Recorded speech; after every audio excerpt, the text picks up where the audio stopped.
इस सेवकाई में चर्च के लिए प्रार्थना करो, क्योंकि हम ये काम करने के लिए चर्च में पार्किंग रोड डलवाना है और एक रूम बनना है और कुछ लोगों को हेल्प करने के लिए सोच रहे हैं। प्लीज़ आप प्रार्थना करो और इस अच्छे काम में आप अपना बीज बोइए, दान दीजिए, ताकि प्रभु का काम आगे बढ़ सके। जीवन में जो भी काम करना है, डिसीजन लेना है, ये वचन आपको बहुत काम में आएगी, तो ध्यान से सुनना।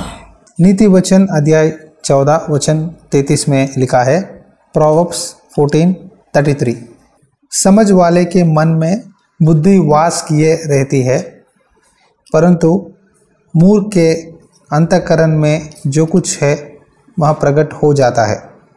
समझ वाले के मन में बुद्धि वास किए रहती है। समझ वाले के मन में बुद्धि वास किए रहती है। बुद्धिमान पुत्र पिता की शिक्षा सुनता है। नीति वचन 13:1 और नीति वचन 13:13 में मैं कुछ वचन पढ़ रहा हूँ, आप लिख लो या सुनो बस। जो वचन को तुच्छ जानता है वह नष्ट हो जाता है, परंतु आज्ञा के डरवियों को अच्छा फल मिलता है। जो वचन को तुच्छ जानता है वह नष्ट हो जाता है, परंतु आज्ञा के डरवियों को अच्छा फल मिलता है। नीति वचन 13:13। परमेश्वर ने हर एक मसीह को ज्ञान दिया है। संसार के लोगों से भी हम बहुत समझदार और बुद्धिमान होना बहुत ज़रूरी है।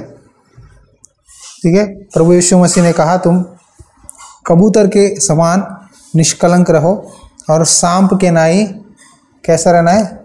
सांप के नाई कैसा रहना है? चौकास। हाँ, सांप को देखो, सांप बहुत चौकास है, बहुत अलर्ट है, उसको पता है कि नेक्स्ट क्या करना है, कहाँ जाना है, कहाँ छुपना है। प्रभु कहते हैं सांप के नाई चौकास रहना है, मतलब शार्प रहना है, अलर्ट रहना है। चुमटियों को देखकर, प्रभु ने चुमटियों के बारे में बोला था, चुमटियों को देखकर बुद्धि सीखो कि वो कैसे काम करते हैं। देखेंगे कहाँ है? नीति वचन में देखेंगे। और पढ़ो 6 से 9 तक। नीति वचन अध्याय 6 वचन 6 से 9 तक पढ़िए कोई भी। बुद्धिमान होने के लिए कहता है परमेश्वर। देखो, परमेश्वर चुमटियों को दिखाते हैं, सांप के बारे में देखकर कहते हैं चौकास रहे। तो ये बातें इसीलिए समझा रहे हैं कि हम मसीह लोग बहुत बुद्धिमान, शार्प रहना है, परिस्थिति को पहचानना है। कभी कभी हम संसार में है, चलो शरीर में है, तकलीफ आते हैं। प्रभु यीशु मसीह ने खुद कहा संसार में तकलीफें होंगे, लेकिन मुझ पर विश्वास करो, मैंने संसार को जीत लिया है। परमेश्वर के वचन में लिखा है होशिया में अध्याय 6 में, मेरी प्रजा ज्ञान न होने के कारण नाश हो रहे हैं। ज्ञान नहीं है तो हम नष्ट हो जाते हैं, बिना ज्ञान हम नष्ट हो जाते हैं। तो हर एक मसीह को ज्ञान बहुत ज़रूरी है। ये ज्ञान कैसा मिलता है? ये ज्ञान कैसा मिलता है?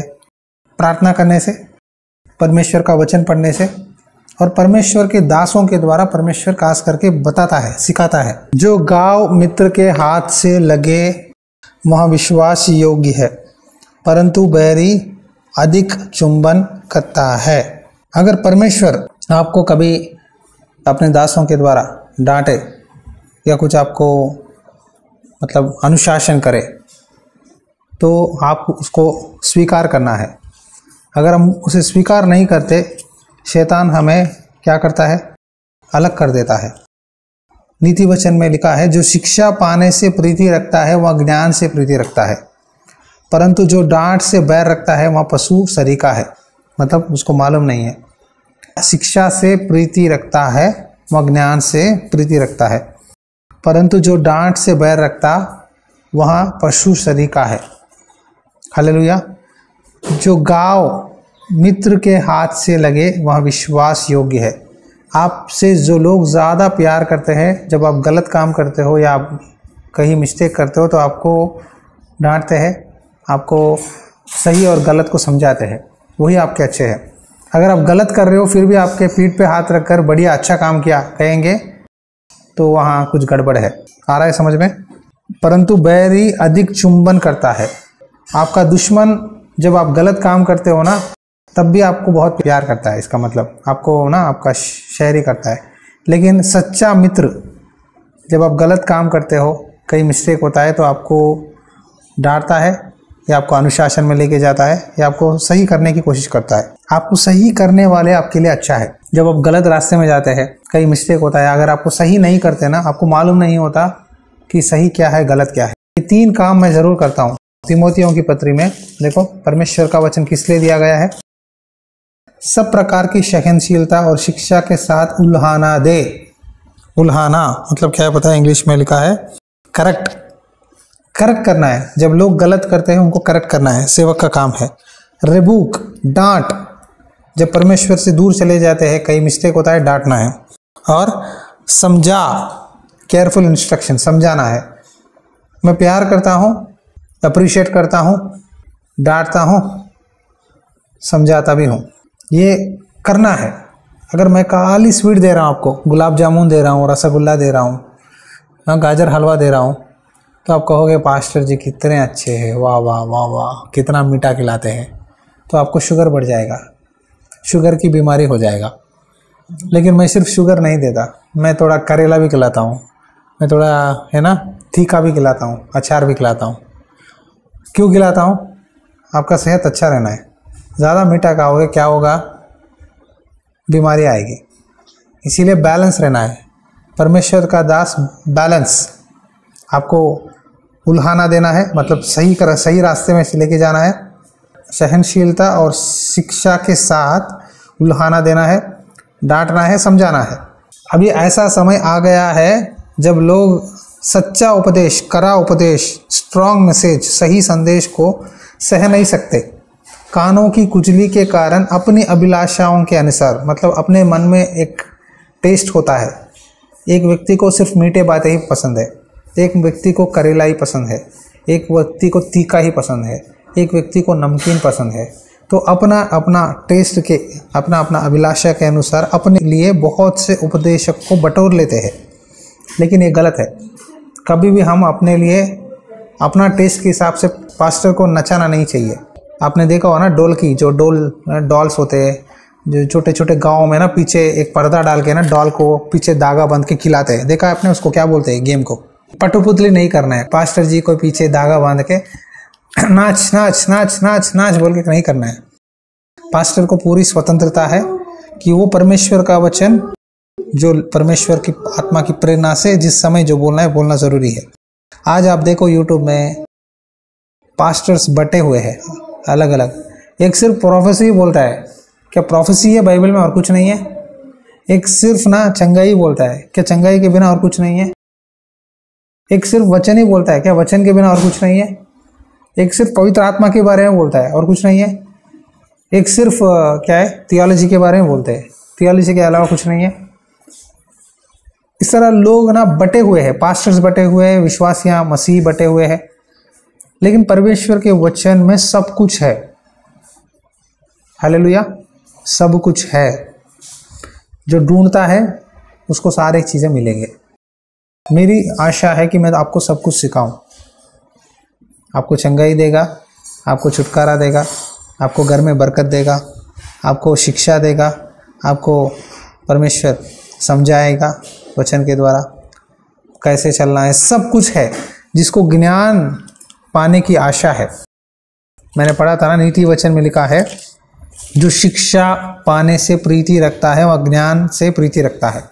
जो भी सीखना चाहते हैं परमेश्वर के वचन को शिक्षा सेवक के द्वारा, वो ज्ञान प्राप्त करते हैं। मैं बहुत बहुत धन्यवाद हूँ, शुक्रगुजार हूँ परमेश्वर की, क्योंकि परमेश्वर ने मुझे अच्छे सेवकों से कनेक्शन, संबंध दिया है। इसीलिए आज मैं विश्वास से कहता हूँ, जितने भी तूफान लहरें मेरे विश्वासी जीवन में सेवकाई में आए हैं, लेकिन मैं नहीं गिरा।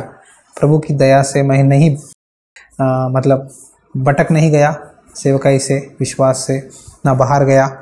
क्योंकि इतने भी तकलीफ़ें आए, जितने भी फाइनेंशियली बीमारियाँ जो भी आए, शैतान जिस तरह भी अटैक किया, लेकिन मुझे परमेश्वर ने चट्टान पर मेरा घर, मेरा विश्वास बनाया है।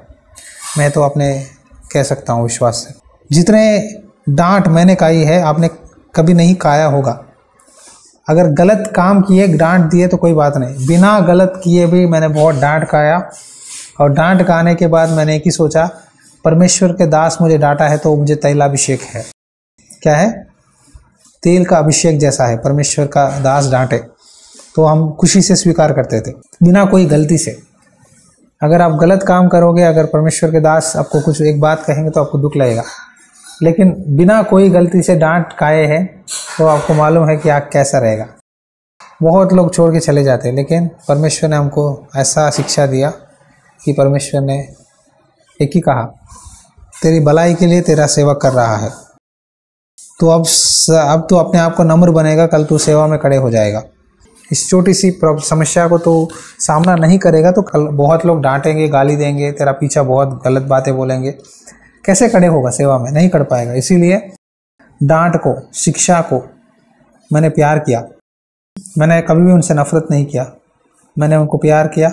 डांटने लगे, प्रार्थना किया, परमेश्वर ही फिर हमको शांति, समाधान, आशीष, फिर मेलजोल होता था। ये बातें क्यों बोल रहा हूँ पता है? हमें परमेश्वर कभी कभी अनुशासन में लेके जाते हैं। अगर आपको ज्ञान चाहिए, बुद्धि चाहिए, अनुशासन में जाना है।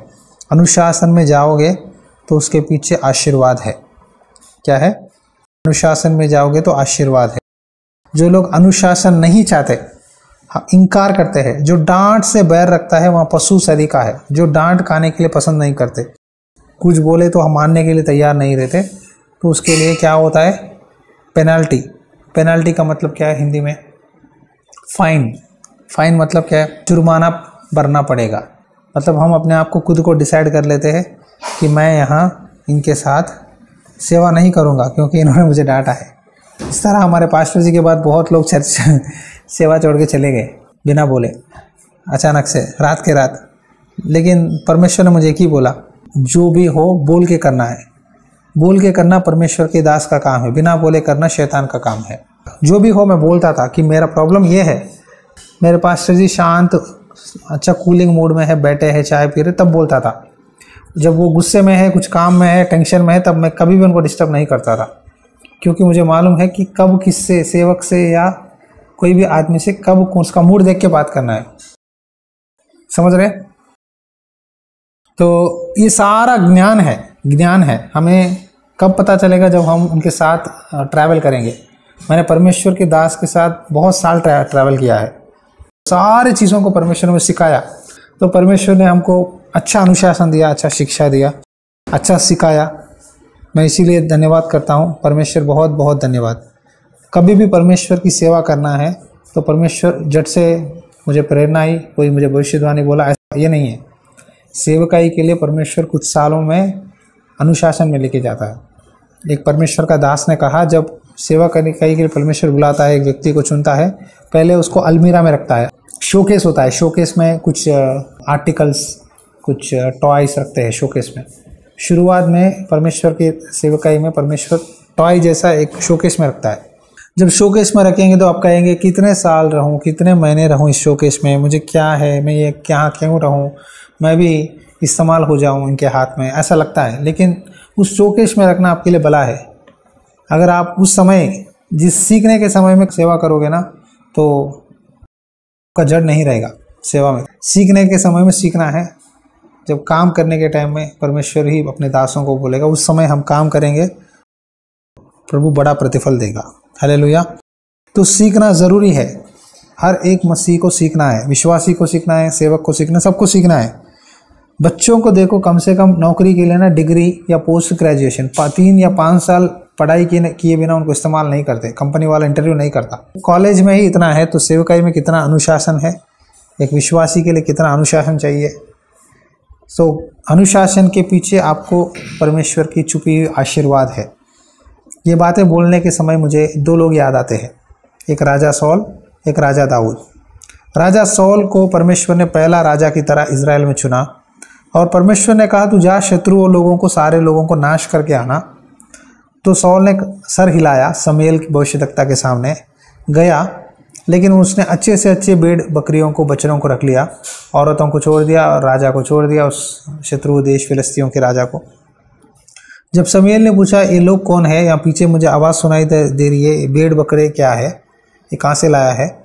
तो सौल बात बदला देता है। सौल कहता है, मैंने के परमेश्वर यहोवा को बलि देने उन भेड़ बकरियों को लाया है, और ये राजा को तूने क्यों छोड़ दिया? बात नहीं आया। देखो, जब हम परमेश्वर जैसा कहते हैं वैसा 100% करना है। अगर हम 90% करते हैं, 10% छोड़ देते हैं, वहाँ कुछ जुगाड़ करते हैं, तो परमेश्वर हमें 1-2 चांस देते हैं सुधारने के लिए। सॉल को एक बार नहीं 2-3 बार सुधारने की चांस दिए, लेकिन सॉल सुधारने के लिए तैयार नहीं था। जब भी शमूएल बोलता था सॉल से, तूने ऐसा क्यों किया, मेरे आए बिना तूने क्यों बलि चढ़ाया, एक बार सब लोगों को नाश करके आना, शत्रु लोगों को, लेकिन उसने नहीं किया। जब शमूएल ने उसको डांटा सॉल को, सॉल उसे स्वीकार करने के लिए तैयार नहीं था। वो सिर्फ अपनी मनमानी में था, लोगों के सामने मैं कैसा अच्छा हूँ, मैं राजा हूँ, मेरी बड़ाई कर। हर समय शमूएल से कहता था सॉल, सबके सामने मेरा आदर कर, मेरा उन्नति कर, लेकिन वो अपनी गलतियों को सुधारने के लिए तैयार नहीं था। इसीलिए वो डांट को नफरत करने लगा और वो थोड़े समय में ही परमेश्वर ने अपना प्लान चेंज किया और सॉल के जगह में दाऊद को रखा। आ रहा है समझ में? दाऊद ऐसा व्यक्ति था, परमेश्वर के दिल के अनुसार चलता था। और दाऊद के जीवन में भी क्या कोई गलती नहीं है? क्या उसने कोई गलत काम नहीं किया है? हाँ, किया है। हर एक व्यक्ति गलत काम करता है, दाऊद में भी मिस्टेक है। दाऊद ने 2 मिस्टेक किया है। एक मिस्टेक है, दोपहर के समय में नींद से सोकर छत पे आया, एक औरत नहा रही थी खुलेआम पर, उसको देखते ही उसको बुलवा लिया नौकर से, उससे व्यभिचार कर दिया। उसका नाम बत्शेबा है। व्यभिचार करते ही कुछ महीनों के बाद पता चला कि मैं गर्भवती हूँ। तब उसने क्या किया, बत्शेबा का पति का नाम है उरिया, वो एक सेनाधिपति था, सैनिक था, उसको बुलवाया और कहा तो अपने घर जा। वो चाहता है कि इनका दोनों के बीच में का गलत संबंध, अपने पति को घर बेच के वो पाप को मिटा देने की कोशिश कर रहा था, छुपाने की। लेकिन उरिया ऐसा व्यक्ति था, ईमानदार था। शत्रु लोगों से युद्ध चल रहा है, मैं कैसे अपने घर जाऊंगा, मैं नहीं जाऊंगा। तो दाऊद ने क्या किया, चिट्ठी लिखा उसके बारे में कि इस उरिया को सामने लाइन में खड़ाना, इसको मरवा देना शत्रुओं से। योआब को पत्र लिखा। वो चिट्ठी में उसने नहीं पढ़ा, अगर वो पढ़ा होता तो शायद दाऊद को आके वो मारता था, लेकिन वो ईमानदार दास था। वो चिट्ठी लेके गया, बेचारा मर गया। तो दाऊद ने एक व्यभिचार किया और एक मर्डर कर दिया। औरत से वे पाप किया, वो पाप को छुपाने के लिए उसके पति को मार दिया। ये बातें परमेश्वर को पता चला और किसी को मालूम नहीं था, सिर्फ दाऊद को मालूम था। और योआब को पता चला कि इसने ये उरिया को मरवा दिया, लेकिन क्यों मरवा दिया मालूम नहीं है, लेकिन परमेश्वर सब जानते हैं। परमेश्वर ने नातान भविष्यद्वक्ता से बोला, तू जा दाऊद से बात कर। जब दाऊद से जाकर नातान अच्छी तरह पहले एक कहानी शुरुआत करता है, कहानी बोलकर पीछे कहता है सज़ा तुझे ही मिलनी चाहिए, तूने ही पाप किया, तूने एक औरत से व्यभिचार किया और उसके पति को मरवा दिया, क्या सही है? ये बात सुनते ही ना, अगर सॉल होता तो कहेगा मैं राजा हूँ, कोई बात नहीं, क्या हो जाएगा। लेकिन दाऊद ने ऐसा नहीं कहा। दाऊद ने उस डांट को स्वीकार किया, डांट को स्वीकार किया, रोने लगा, घुटने टेक कर माफ़ी मांगने लगा परमेश्वर के दास के सामने। वो राजा था, फिर भी अपने आप को नम्र बनाया। शिक्षा पाने से प्रीति रखा, ज्ञान से प्रीति रखा। हमें शिक्षा पाने के लिए प्रीति रखना है। जब परमेश्वर का नबी डांट रहा था ना, उसने अपनी अधिकार को नहीं दिखाया, अथॉरिटी को, मैं राजा हूँ बोल के, लेकिन नम्र बना। इसीलिए दाऊद का जो भजन क्षमा के लिए लिखा है, भजन संहिता 51, देखो क्या लिखा है, पाप क्षमा के लिए प्रार्थना। ये पूरा अध्याय आप ये मीटिंग के बाद पढ़ो, उसमें कहता है दाऊद पाप क्षमा के लिए प्रार्थना। भजन संहिता क्या है 51, यहाँ लिखा है, मैं हेडिंग पढ़ता हूँ, प्रधान बजाने वाले के लिए दाऊद का भजन। जब नातान नबी उसके पास इसीलिए आया कि वहाँ बत्शेबा के पास गया था, अपना मुख मेरी पापों की ओर से फेर ले, मेरे सारे अधर्म के कामों को मिटा दे। ये पढ़ो बाद में, जूफा से मुझे शुद्ध कर तो मैं पवित्र हो जाऊंगा, मुझे दो और मैं हिम से भी अधिक सफ़ेद बनूंगा। जो लोग उनको परमेश्वर प्यार करता है उन्हें डांटता है। हालेलुया, आ रहा है समझ में? अगर परमेश्वर आपसे बहुत प्यार करते हैं, अगर आप रास्ते से भटक रहे तो परमेश्वर आपको डांटता है, आपको सही करता है। क्यों सही करता है, क्यों डांटता है? क्योंकि वो आपसे प्यार करता है। परमेश्वर नहीं चाहते कि आप नष्ट ना हो, आप आशीष पाए। इसीलिए मैंने पहले आपको बताया था, क्या बताया था? बैरी बहुत चुंबन करता है, लेकिन जो गाँव मित्र के हाथ से लगे वहाँ विश्वास योग्य है। आपकी भलाई चाहने वाले आपको क्या करते हैं? डांटते हैं, अनुशासन देते हैं, शिक्षा में लेके जाते हैं, लेकिन वो आपकी भलाई के लिए। क्यों? ताकि आप आने वाले समय में फल पाओगे, आपका गवाही, आपका चरित्र अच्छा रहेगा। हालेलुया। लेकिन उस डांट को अगर आप कहते हो, इग्नोर कर देते हो, चलो हमें सुनना नहीं है, तो नुकसान आप ही को होगा।